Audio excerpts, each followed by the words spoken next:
Beneath the Earth we know lie other worlds, hidden from sight, lost in time. But sometimes we can glimpse a lost world through remnants of the past.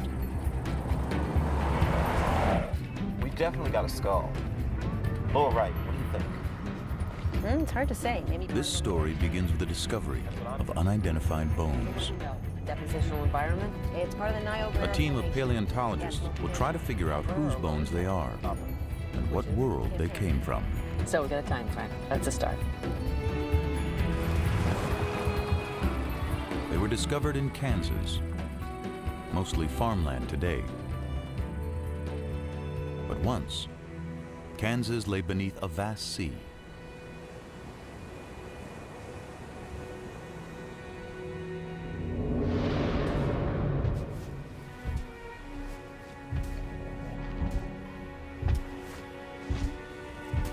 It was 82 million years ago,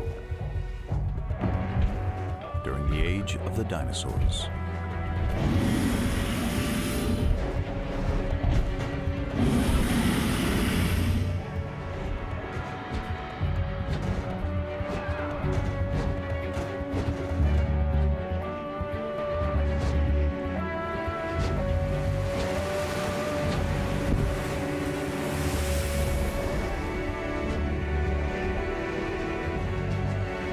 But there was another world of giants on Earth. A submerged world where enormous reptiles ruled seas filled with incredible creatures.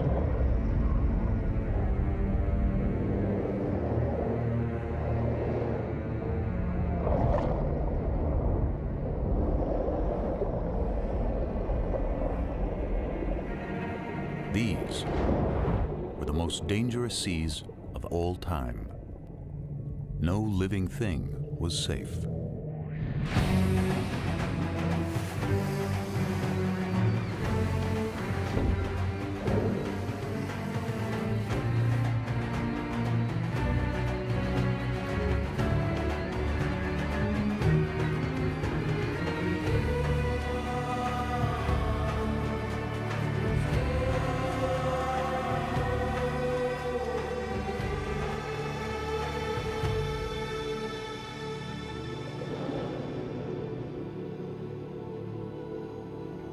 The great marine reptiles disappeared long ago, and time has buried their world.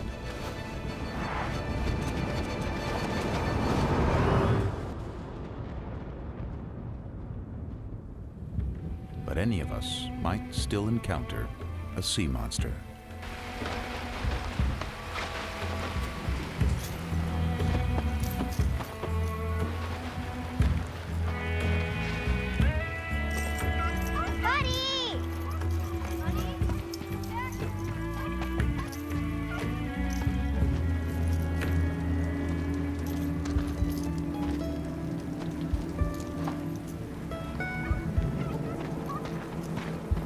As if from nowhere, the distant past returns.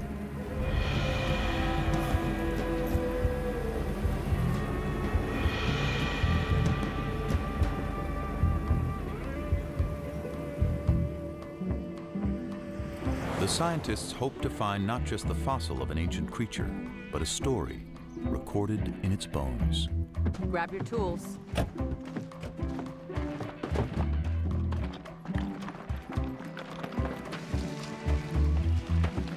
Rain washed some of the chalk away and exposed it. This is great. Okay. They recognize it as something special. Very long and narrow. A rare Dolly corincops, a dolly for short.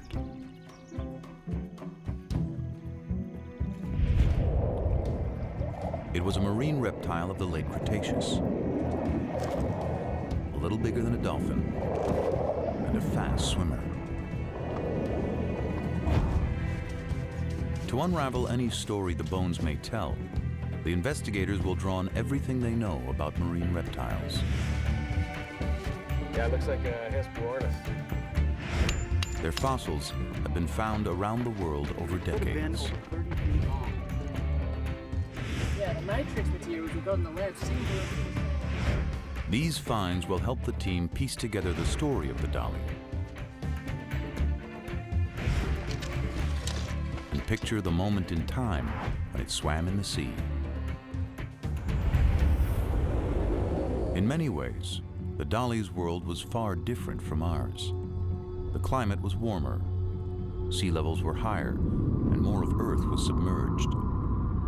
This dolly would have lived in a vast inland sea that cut North America in two. Marine reptiles were also found in the waters around Europe, which was a scattering of islands, and throughout the world's oceans.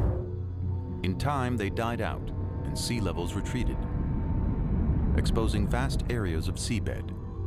Fossils from the ancient oceans turned up on every continent.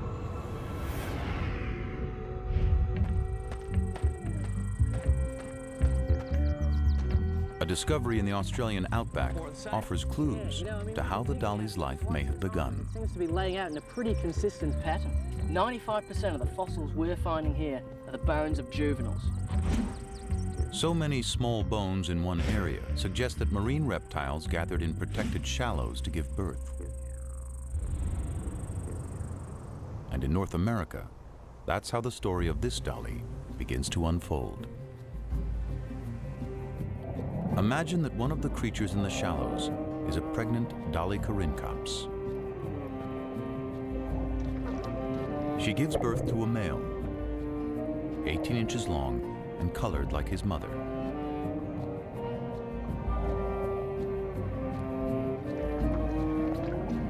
And a female, darker in color, with light patches below her eyes. And it's her life we begin to follow. She and her brother are air breathers. Instinct tells them what they have to do in their first minute alive.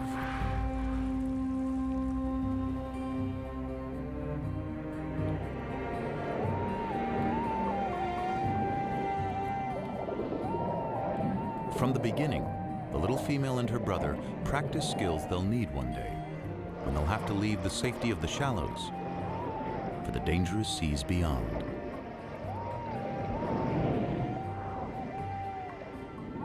If she survives the perils to come, she'll return here one day and have young of her own. Already, she finds competition for food. There's the Hesperornis, a bird that can't fly and has a beak full of sharp teeth.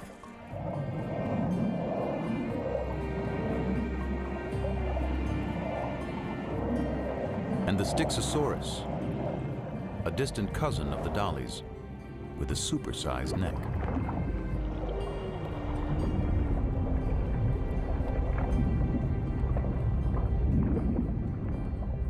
An adult can reach 35 feet in length.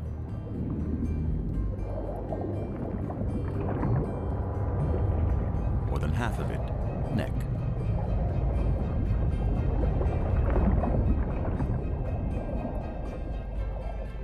Its shape makes it a slower swimmer, but it's great for catching fish.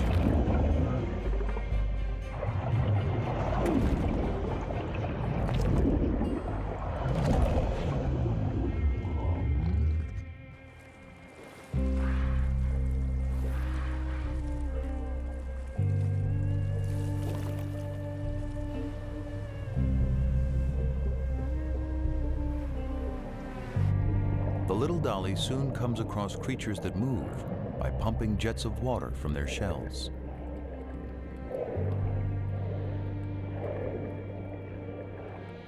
They're called ammonites, and they thrive in the ancient sea.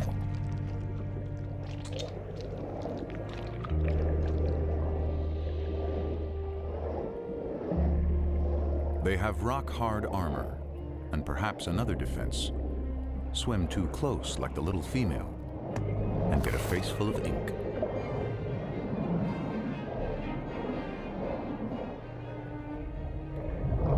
But that doesn't stop a young platycarpus when it wants a snack. Ammonites were once abundant, and their fossils have been uncovered often, even by a road crew in Texas.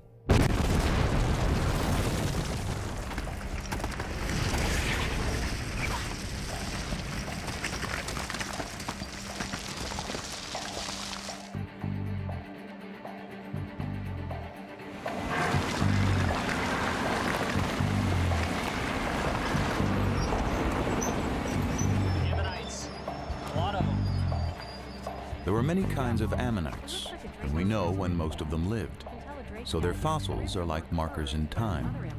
Identify an ammonite, and you can date other less common fossils nearby.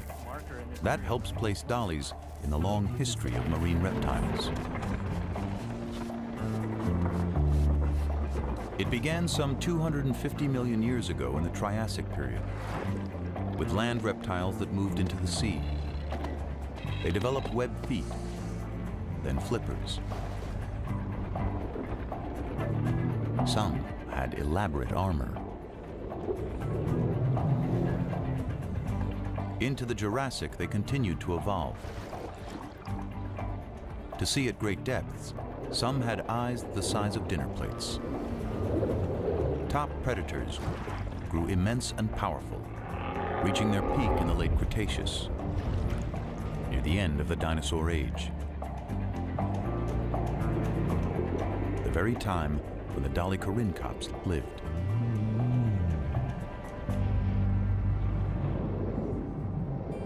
Months have passed, and the female and her brother are now juveniles. But they're still in the safety of the shallows and unaware of the huge predators in the sea beyond. For now, they're mastering the art of catching their favorite prey, herring-like fish called encotis.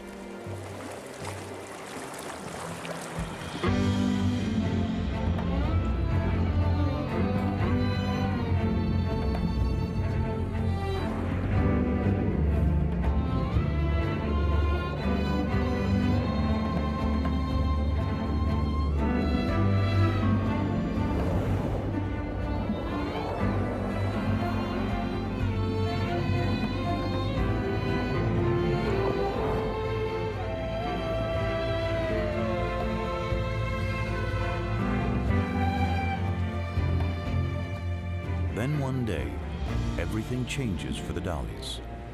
Perhaps it's a change of seasons that causes the encotis to head out to sea on a migration. The dollies must follow their main source of food.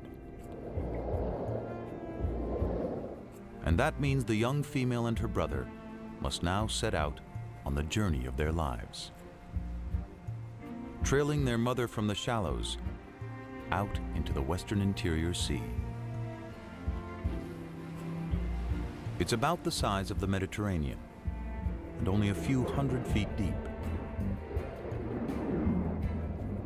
But somewhere ahead are enormous predators.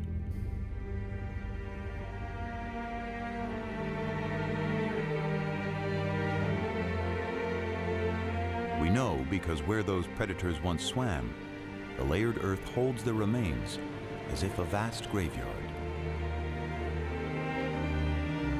Exposed to wind and rain, it gradually reveals what's within.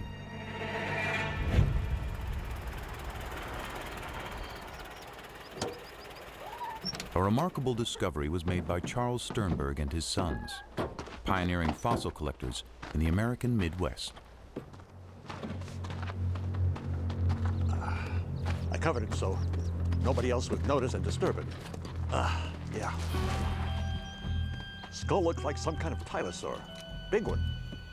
Levi, should look over there, about where the It was a tail creature like this the dollies might encounter in deeper waters. Like limbs. Waters filled with dangers.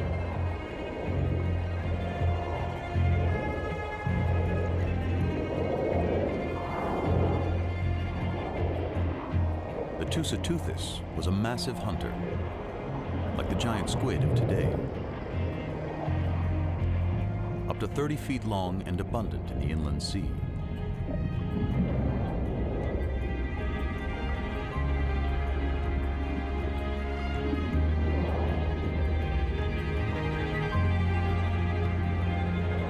was too big to be attacked by the platycarpus,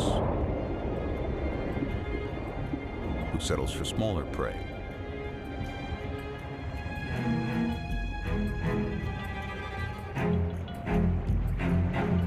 Platycarpus itself was fierce, but not in the same league as its larger relative, the creature the Sternbergs had found.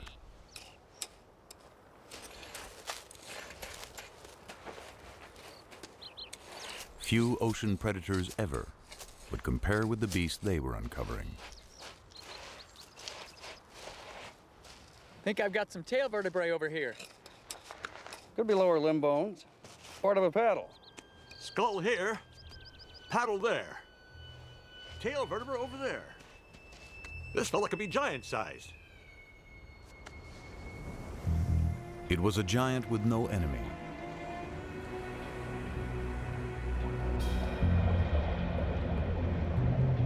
A great reptile called Tylosaurus.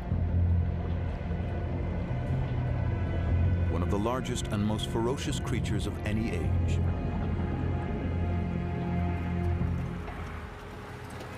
A fossil of a closely related beast tells us more. תבדוק מה מצאנו פה? וואו, חבריה. תראה מה זה, איזה דבר ענק. יא ביה. משהו מדהים, מדדת? Its eyes were as big as grapefruits. מטר וחצי. מטר, מעל מטר וחצי. Cone-shaped teeth filled its jaws and the roof of its mouth. Perfect for seizing prey.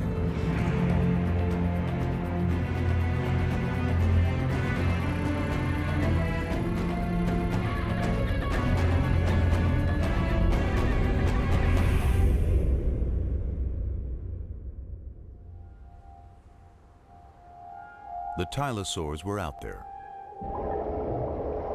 but there were other predators more easily spotted.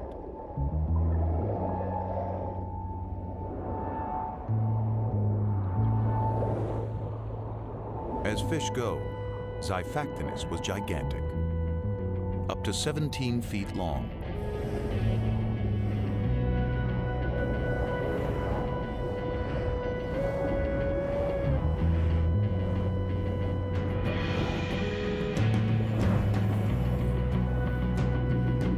More than twice the size of the little female dolly. It was a hunter that could kill quickly, and this day, one did.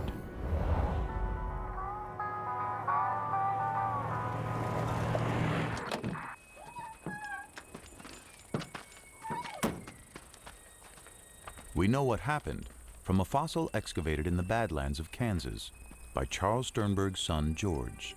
Mr. Sternberg, I called from the newspaper. There's a lot of talk about what you found out here. Glad you could come. Thank you. Caught a pretty big fish here. What is it exactly? This is a 13-foot Xiphactinus, but there's more to it. As I went through digging out the fossil, I noticed something beneath the ribs. I found some vertebrae, kept on going. Turned out to be an entire animal inside.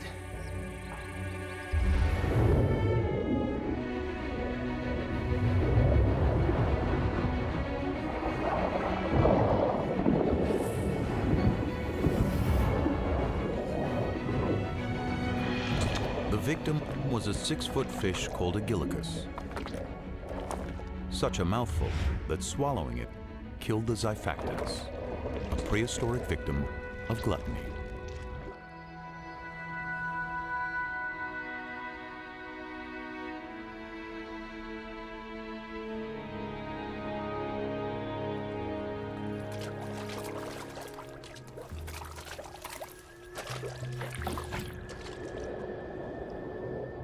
Weeks pass, and the dollies are now far from any shore, venturing into a sea turned magical by night. Microscopic plankton give off an eerie glow.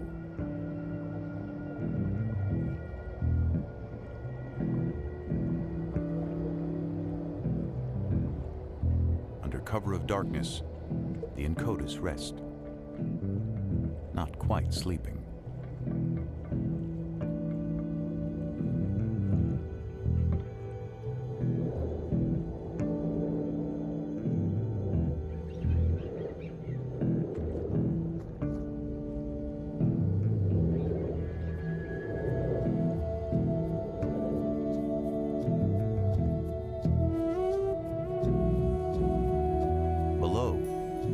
mass spawning of straight-shelled ammonites.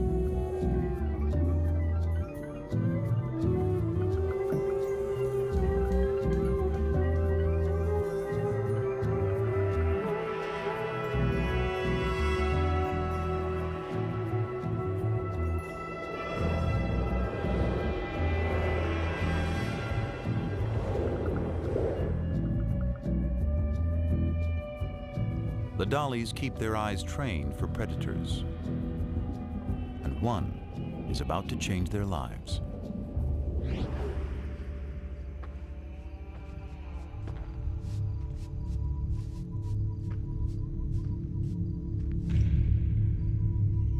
There's hundreds of shark's teeth here.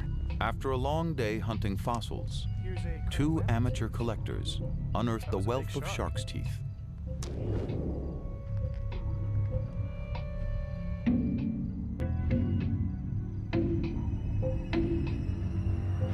So many have been found around the world that it's clear sharks were thriving during the age of the sea monsters. The Cratoxyrhina is as big and lethal as the great white of our day.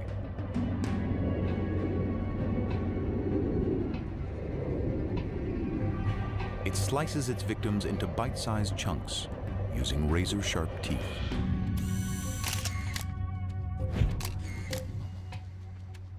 Kijk naar de littekens van deze schedel. Beslist teken dat er verbeterd is. There is evidence from a Dutch quarry that ancient sharks fed on even the largest marine reptiles, leaving tooth marks on their bones.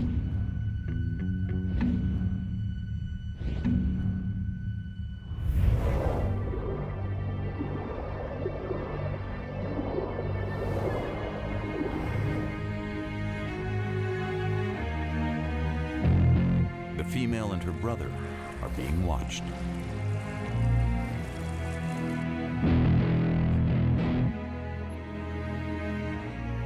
But it's their mother who becomes the target.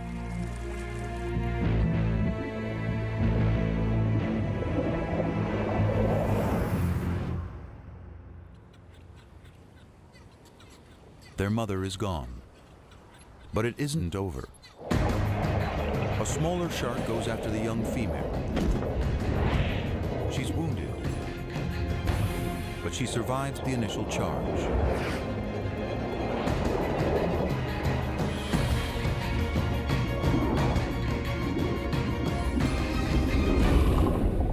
Perhaps the shark was not as lucky.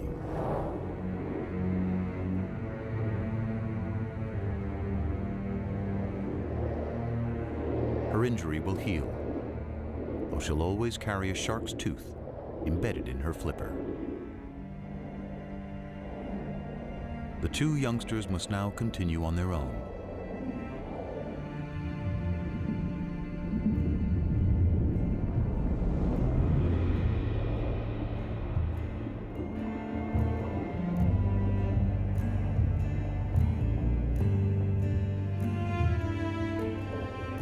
If the female and her brother are going to survive, they'll have to find food and their way in this vast inland sea.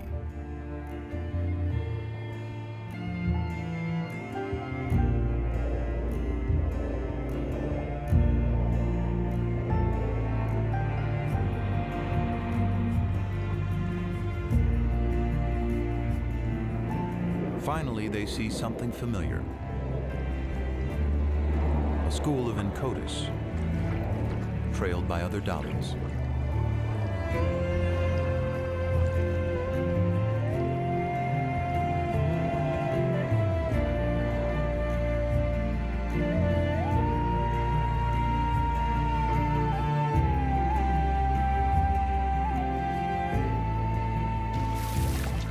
And by the flightless Hesperornis.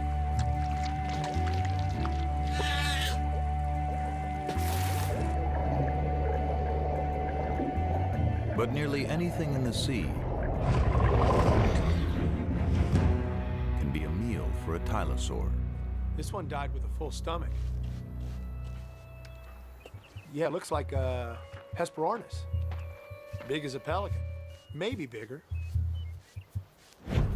The stomach contents of a single Tylosaur reveal its enormous appetite. So, this looks like the bone of a 3 to 5 foot long teleost fish. Got a bone here from a small mosasaur, probably the size of an alligator. And it seems like he swallowed a shark. Big eater, this guy.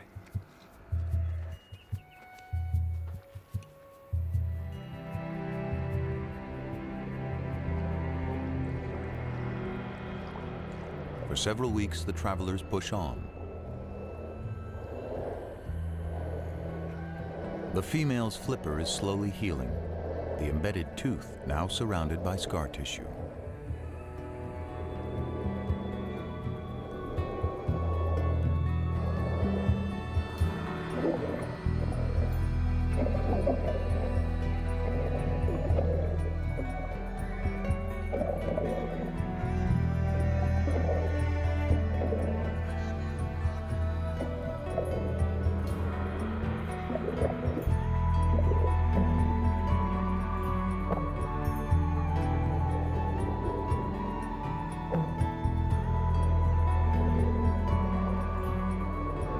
The young female is drawn away by a potential meal of squid.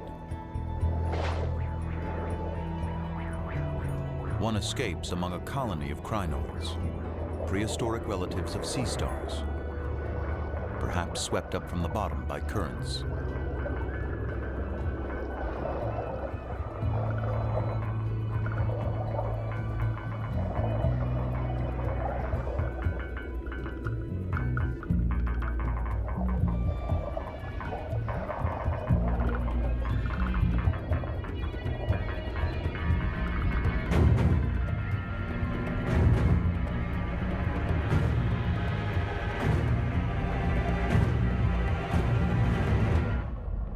Female has put herself directly in the sights of a giant. Taking the exposed parts of the skeleton together, skull to tail, I'll make the specimen about a 29-footer. Yeah.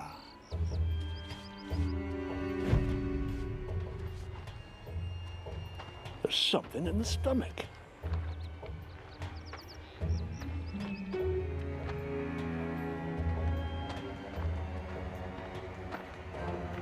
They had found the monster's last meal entombed within its ribs.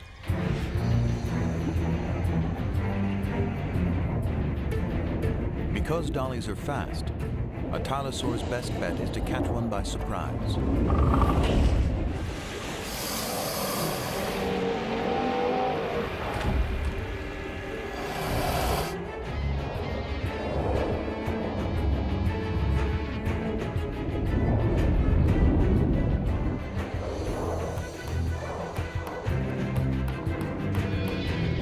Escapes, but her brother doesn't see the danger coming.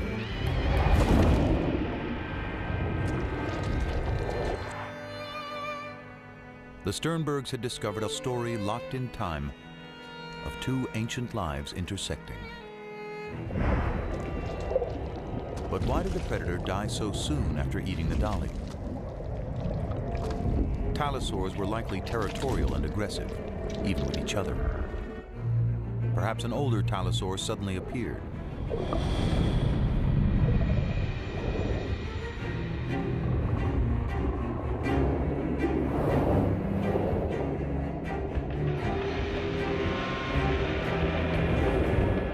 The younger Tylosaur is threatened and tiring, slowed down by the large meal in his stomach. The female dolly is forgotten.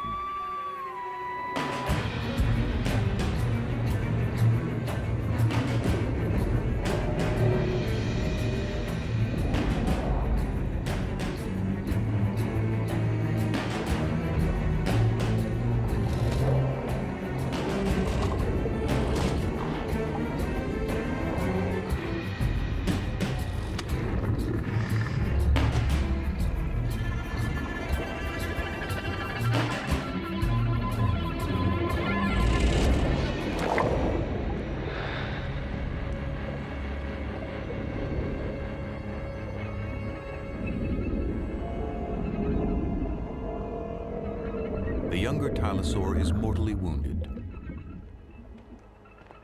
But his story isn't over. His final fate was recorded in stone. A shark's tooth lay near the fossil. Look at this!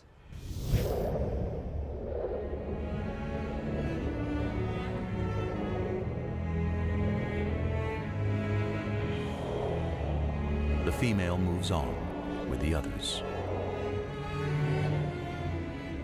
Soon, the scavenging will begin.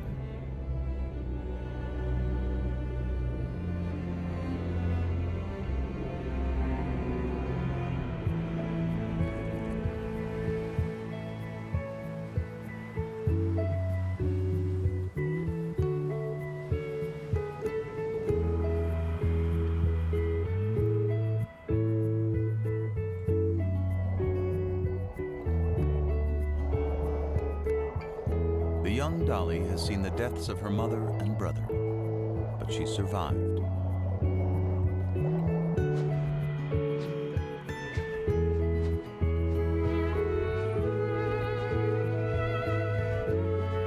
Each year, marine reptiles gather again in the birthing grounds of the shallows. Among them is the Dolly with the wounded flipper, now fully grown. She's completed her journey and returned to the waters of her birth. And after several seasons, she becomes a mother. Her young will grow larger and stronger, and one day set out on their own journeys through the inland sea. Day by day, month by month, life plays out.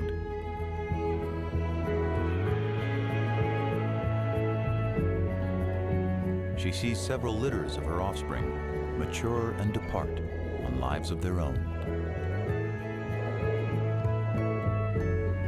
Eventually, a year comes when the mother can't finish the migration. One quiet day, when old age has weakened her body, her life comes to a gentle end.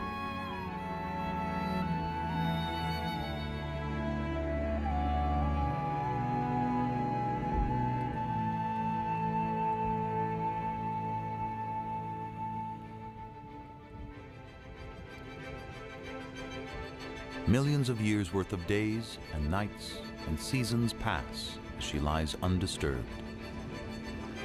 Sea levels rise and fall.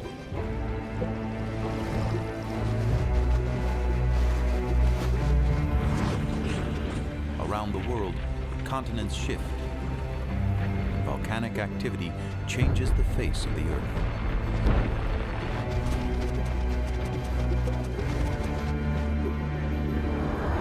New species appear and old species vanish, including the last of the sea monsters.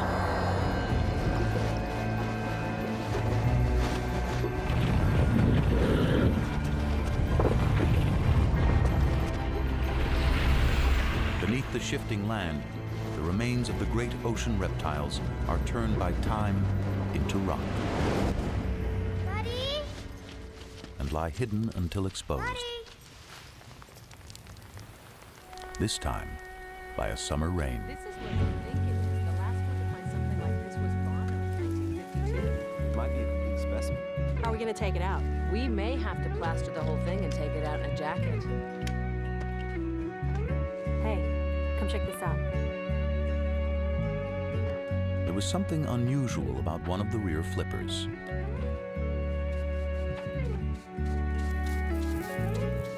A shark's tooth embedded between the bones.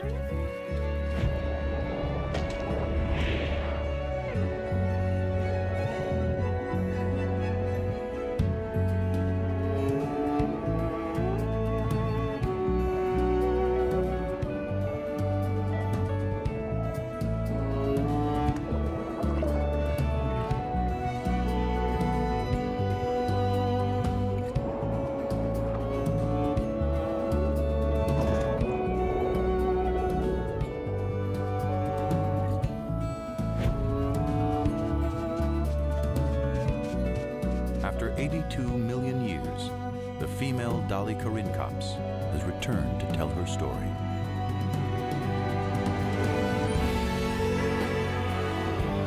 There are countless countless other creatures still buried within the layers of the earth, waiting for us to find them, waiting to tell us stories of our world when it was theirs.